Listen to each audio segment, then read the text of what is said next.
Shalom pemirsa, jumpa lagi dalam pembelajaran Sekolah Sabat dengan judul besar kita adalah Amsal. Pada kesempatan ini kita sepanjang satu minggu akan mempelajari dengan judul kata-kata hikmat. Itu judul besarnya. Pelajaran kita hari ini adalah mengenai ujian kehidupan. Seperti biasa, sebelum kita mempelajari firman Tuhan pada kesempatan yang indah ini, kumpulkan seluruh anggota keluarga kita agar kita dapat mempelajari bersama-sama apa yang Tuhan ingin sampaikan pada kesempatan yang indah ini. Dan seperti biasa, persiapkan juga Alkitab supaya kita dapat membaca secara bersama-sama apabila ada ayat melalui firman Tuhan yang kita bisa baca dan kita dengarkan. Saya akan memulai. Judul hari ini adalah mengenai ujian kehidupan. Ayatnya yang pertama terdapat dalam Wahyu 14 ayat 13 ya. Kita bisa membaca bersama-sama Wahyu 14 ayat yang ke-13. Di situ dikatakan, "Dan aku mendengar suara dari surga berkata, tuliskan, berbahagialah orang yang mati dalam Tuhan sejak sekarang ini. Sungguh kata Roh, supaya mereka boleh beristirahat dari jerih lelah mereka, karena segala perbuatan mereka menyertai mereka." Wah, pada hari ini dikatakan setiap perbuatan kita akan menyertai kita. Di sini dikatakan Wahyu 14 ayat 13 tentang upah orang-orang benar. Hanya masa depan yang akan bersaksi bagi nilai sesungguhnya setiap individu. Manusia mungkin sekarang membanggakan kekayaan mereka, pengetahuan mereka, kecakapan fisik mereka, dan mungkin semuanya benar. Ya, ini memang suatu hal yang saat ini sebenarnya yang dibanggakan mengenai kekayaan, penampilan fisik, bahkan pengetahuan. Ini adalah hal-hal yang lebih sering ditonjolkan. Ya, tetapi di sini dikatakan, apakah arti semuanya itu di pemandangan Tuhan? Seringkali sifat-sifat, prestasi, dan perbuatan yang manusia tinggikan sebagai yang penting atau mengesankan ditunjukkan tidak berarti sebagaimana mestinya. Bagaimanapun juga, melihat beberapa karakter tercela sering dalam industri hiburan, semua disembah dan dipuji oleh para penggemar.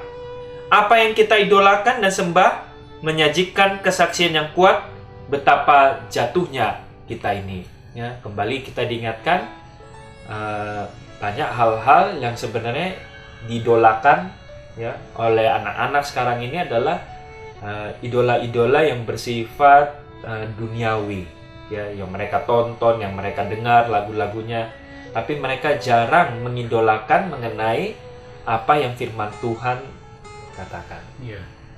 Bahkan juga orang dewasa tentunya. Ya, bahkan ya tentunya saat ini orang dewasa, karena kebanyakan anak-anak mempelajari dari apa yang orang tua mereka idolakan ya. Saat ini ya itulah, mungkin banyak orang tua mengidolakan mengenai harta-harta dunia, kekayaan, ya, pengetahuannya atau penampilan fisiknya. Banyak ibu-ibu yang menghabiskan waktu ataupun keuangannya hanya untuk mempercantik diri saja, fashion. Bacalah Amsal 20 ayat 6. Oke, kita bisa buka bersama-sama Amsal 20 ayat yang ke-6. Amsal 20 ayat 6. Banyak orang menyebut diri baik hati, tetapi orang yang setia, siapakah menemukannya? Oke. Lihat juga Yeremia 9 ayat 23 dan 24. Ini beberapa ayat yang Tuhan katakan kepada kita masing-masing. Ya. Yeremia 9 ayat 23 dan 24. Di sini dikatakan, beginilah firman Tuhan, janganlah orang bijaksana bermegah karena kebijaksanaannya. Janganlah orang kuat bermegah karena kekuatannya. Janganlah orang kaya bermegah karena kekayaannya. Tetapi siapa yang mau bermegah, baiklah bermegah karena yang berikut, bahwa ia memahami dan mengenal aku, bahwa akulah Tuhan yang menunjukkan kasih setia, keadilan, dan kebenaran di bumi. Sungguh, semuanya ini kusukai, demikianlah firman Tuhan. Oke, Markus 9 ayat 35. Lalu Yesus duduk dan memanggil ke-12 murid itu. Ya. Katanya kepada mereka, jika seseorang ingin menjadi yang terdahulu, hendaklah ia menjadi yang terakhir dari semuanya dan pelayan dari semuanya. Ya. Pertanyaannya, apakah yang ayat-ayat ini nyatakan kepada kita tentang nilai yang benar kepada Tuhan? Iya, jadi seringkali ternyata bertentangan dengan yang dikejar oleh orang-orang dunia saat ini. Ya. Tadi kalau mungkin orang dunia siapa yang inginnya menjadi yang terbesar, dia harus dilayani. Tapi Markus 9 ayat 35 malah Tuhan bilang dipanggil kepada 12 muridnya, jika kamu ingin menjadi yang terbesar menurut pemandangan Tuhan, engkau harus melayani. Ya. Tadi di dalam Yeremia juga, kalau ini barang siapa yang mau bermegah, katanya kalau saat ini orang bermegah berdasarkan pengetahuan, titelnya, gelarnya, ya. Atau ada orang yang nggak punya mungkin pemikiran tapi kekuatan, punya power, itu yang dia tunjukkan untuk bermegah. Ada juga orang yang bermegah karena kekayaannya. Tapi Yeremia mengatakan tadi dalam Yeremia 9:23-24, barang siapa yang mau bermegah, hendaklah dia bermegah akan pengetahuannya untuk takut akan Tuhan. Ya, jadi sebenarnya ini yang nilai-nilai ujian kehidupan yang Tuhan ingin tekankan untuk kita mengerti. Oke, bukanlah satu tindakan sensasi cinta atau pengorbanan yang akan menunjukkan kualitas utama hubungan kita. Tetapi rangkaian tindakan-tindakan kecil yang lama dan tetap yang kita lakukan hari demi hari. Dengan sabar dan pasti. Makanan setiap hari yang disajikan kepada pasangan, contohnya perhatian yang tetap kepada orang tua yang sakit, usaha yang berkesinambungan dalam pekerjaan Anda, semua tindakan kerendahan hati sepanjang hidup ini adalah bukti bahwa iman Anda nyata adanya. Tetap setia lebih berharga daripada tindakan-tindakan kasih yang hebat namun jarang. Menarik sekali ini kalimat. Ya. Jadi ini gimana nih Ramlan aplikasinya ya? Memang sebenarnya itu hal yang menarik tadi pernyataan di situ. Tetap setia katanya lebih berharga daripada tindakan-tindakan yang kasih yang hebat namun jarang. Ya, aplikasinya contohnya saya. Saya sudah berkeluarga, mempunyai dikaruniakan seorang anak perempuan. Dikatakan di sini makanan setiap hari yang disajikan kepada pasangan. Aplikasi untuk saya sebagai kepala keluarga. Apa yang saya buat ketika contohnya istri saya dalam pasca melahirkan, pasti lemah, kekurangan banyak cairan tubuh, bahkan darah. Tetapi ketika di dalam rumah tangga, apa yang harus saya buat? Saya harus buat sesuatu yang kebutuhan utama dari istri saya. Dalam keadaannya seperti itu. Setiap hari saya harus buat memasak ataupun mencuci baju. Itu harus. Karena banyak keluarga sekarang terkonsep begini. Mereka berpikir pekerjaan di luar rumah tangga itu lebih penting. Ya. Jam kantor terburu-buru. Banyak hal. Tetapi justru Alkitab mengatakan bahwa ujian-ujian kehidupan itu dimulai dari hal-hal kecil. Hal kecil. Itu yang akan Tuhan nilai. Seperti apa kita di hadapan Tuhan. Seperti itu. Ya, kembali pemirsa, kita diingatkan di sini hal-hal yang kecil tapi setia, artinya terus-menerus, itu dikatakan jauh lebih berharga daripada hal kasih yang besar tapi jarang. Ya. Makanya di dalam rumah tangga kita lakukanlah hal-hal yang kecil dengan setia. Ya, seperti yang dikatakan di sini, mungkin banyak juga hal-hal yang kita bisa lakukan untuk lingkungan sosial kita. Hal kasih yang hari demi hari terus dilakukan akan lebih berdampak luas. Ya. Begitu juga sebenarnya dengan hal kerohanian ya. Hal kecil yang kita lakukan dengan tidak lupa berbakti, renungan pagi, renungan malam. Kadang udah banyak rumah tangga mengabaikan. Ini sebenarnya hal kecil yang terus-menerus yang sebenarnya merupakan dampaknya lebih besar kepada pertumbuhan iman, ya, dibandingkan kita tidak melakukan dengan setia, ya. Doa-doa kecil, ya, di waktu-waktu setiap hari kita itu akan menguatkan iman dan kerohanian kita tentunya, ya. Kemudian kita lanjutkan. Prinsip ini berlaku juga bagi hubungan kita dengan Tuhan. Nah, yang tadi seperti saya katakan, adalah lebih sulit dan lebih bernilai untuk hidup bagi Tuhan daripada mati baginya. Wah, ini menarik. Jika tidak ada alasan lain selain bahwa hidup membutuhkan lebih banyak waktu daripada mati. Orang kudus yang hidup bagi Tuhan lebih besar daripada martir yang mati baginya. Siapa saja bisa mengklaim percaya bahwa Tuhan dan melayaninya. Namun pertanyaannya adalah, apakah itu bertahan lama?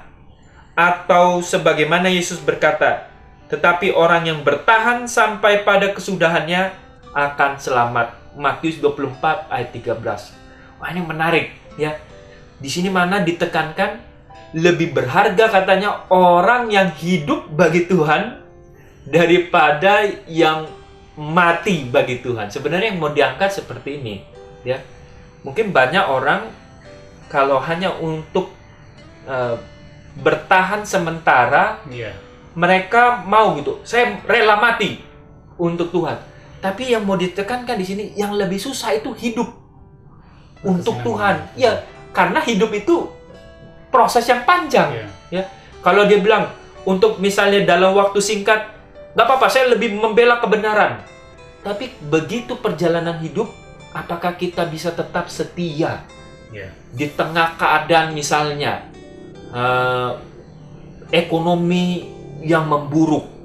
Ya. Apakah kita di tengah kebenaran itu kita tetap berani berdiri untuk kebenaran, atau dianiaya, ya, dianiaya, malu, atau misalnya anak kita dianiaya, keluarga kita dianiaya, apakah kita tetap dapat berdiri teguh demi kebenaran? Ya, banyak contoh-contoh misalnya di Alkitab juga, Abraham, bapak orang beriman, ya, di suatu saat mereka mau masuk ke negeri kafir. Tapi Abraham ketakutan karena kalau seandainya istrinya dicintai oleh bangsa kafir ini, dia takut dibunuh. Ya, akhirnya dia bilang, kamu kalau udah tanya orang, bilang aja kamu adik saya daripada saya dibunuh. Ya, itu perjalanan-perjalanan iman. Ya, untuk hal apakah kita tetap setia diuji dari hal-hal yang kecil. Ya. Tetap tidak boleh namanya berbohong, ya.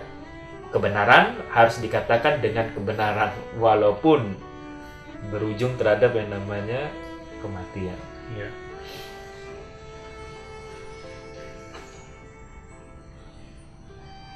Ada satu ayat yang saya bisa tambahkan. Ayat. Oke. Dalam Amsal 68 ayat 20. Amsal 68 ayat 20. Iya. Ya. Amsal 68 ayat 20. Terpujilah Tuhan, hari demi hari Ia menanggung bagi kita. Tuhan adalah keselamatan kita. Kalau kita perhatikan firman Tuhan, dia bilang hari demi hari Ia Mazmur menanggung. Kali, bukan Amsal. Mazmur. Ya. Mazmur. Maaf, Mazmur 68 ayat 19. Iya, iya. Ayat 19 20. Mazmur 68 ya. ayat 20. Ya. Hari demi hari Ia menanggung bagi kita. Tuhan adalah keselamatan kita, ya. Hari demi hari. Ya, ya. Jadi kehidupan ini sebenarnya yang menanggung hal itu sebenarnya Tuhan, kan? Sumbernya Dia. Betul. Yang menanggung dari hal-hal kecil, yang dorong kita untuk melakukan itu Tuhan. Betul.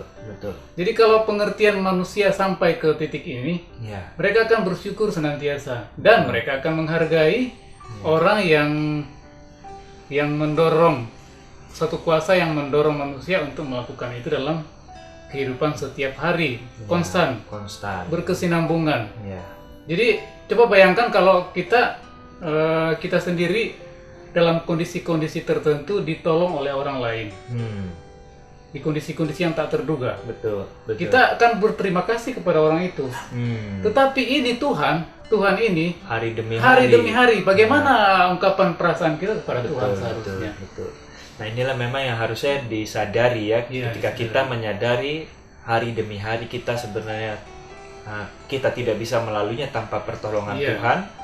Tentu kita akan selalu bisa lebih mengucap syukur. Ya, seperti Yeremia tadi, aku berbahagia, aku bisa berbangga karena Tuhanku yang selalu memelihara aku ya. Dan membuat orang itu akan bertahan dalam ujian kehidupan ini. Amin. Ya, kan firman Tuhan bilang, bertahan sampai kesudahannya. Karena Tuhan mengatakan itu karena Tuhan yang menolong setiap hari. Dia ingin kita untuk bekerja sama dengan Dia, supaya bertahan, berkesinambungan terus. Itu yang saya sebagai orang Kristen tentunya sangat bergembira dengan kabar baik ini. Di mana hal-hal kesukaran kecil sampai pun kesukaran hal-hal yang besar itu semuanya sebenarnya didorong dan ditanggung oleh Tuhan. Dia ingin kerjasama kita manusia untuk mewujudkan itu setiap hari. Amin. Melalui kesabaran, ada beberapa pertanyaan di sini. Melalui kesabaran, kebaikan, dan keinginan untuk memenuhi kebutuhan orang lain, bagaimanakah Anda bisa menyatakan kepada seseorang sesuatu karakter Kristus? Seberapa rindukah Anda untuk melakukan ini? Tidak peduli kerugian bagi diri Anda sendiri. Bagaimana ini?